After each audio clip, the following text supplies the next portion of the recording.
ये साल था 1705 का। पंजाब में जंग का माहौल था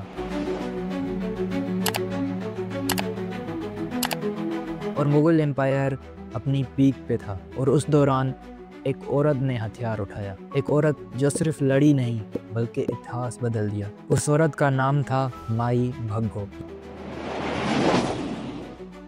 ये एक ऐसा नाम है जो सिख कम्युनिटी में आज भी बहुत ही इज्जत और एहतराम से लिया जाता है और ये हिम्मत की निशानी माना जाता है। पर सवाल ये है कि आखिर ये औरत कौन थी और उस ज़माने में जो काम आदमी नहीं कर पाए वो इस औरत ने कैसे कर लिया।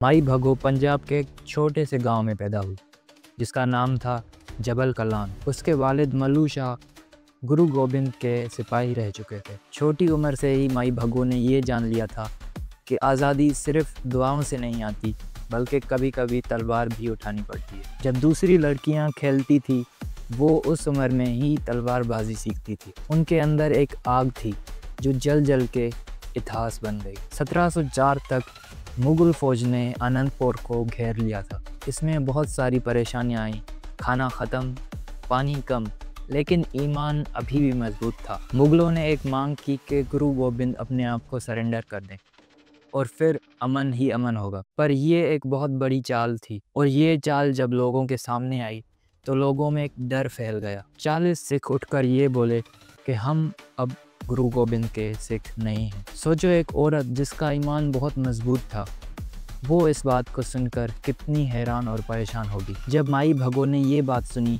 कि गुरु गोबिंद के सिख उनको छोड़ चुके हैं तो उसका ईमान एकदम फट के सामने आया। उसने गांव के सभी मर्दों को बुलाया और उनसे ये कहा, तुम्हें शर्म नहीं आती?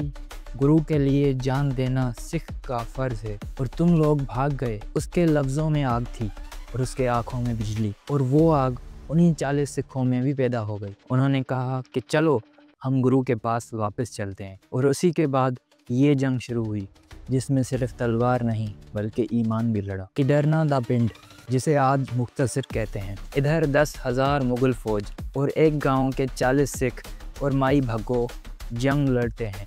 चारों तरफ जंग का माहौल था। बीच में एक औरत माई भगो अपने घोड़े पर बैठती है और उसके बाद अपना भाला उठाकर चलती है।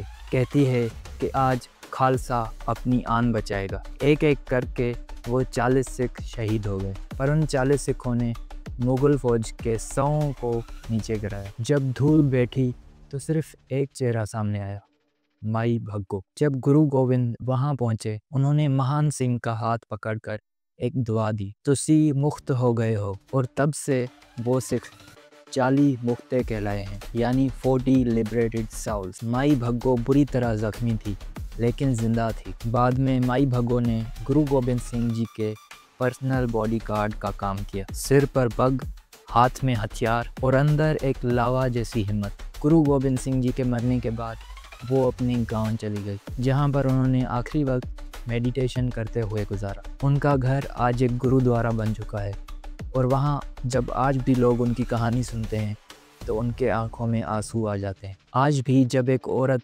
अपनी लड़ाई लड़ती है माई भगो की तरह ही उसमें भी अपना जज्बा साफ दिखाई देता है। जब कोई औरत अपने मकसद के लिए दुनिया से लड़ती है तो वो भी एक माई भगो है। उसने सिर्फ मुग़लों से लड़ाई नहीं की बल्कि उस सोच से लड़ाई की है जो कहती है कि औरत कमज़ोर है। और शायद यही वजह है कि आज भी इम्तिहान के वक्त उसका नाम एक नारा बन जाता है, माई भगो, एक औरत जो इतिहास बन गई। मेरा नाम है अब्दुल। मिलेंगे किसी एक और वीडियो में, तब तक अपना ख्याल रखिए।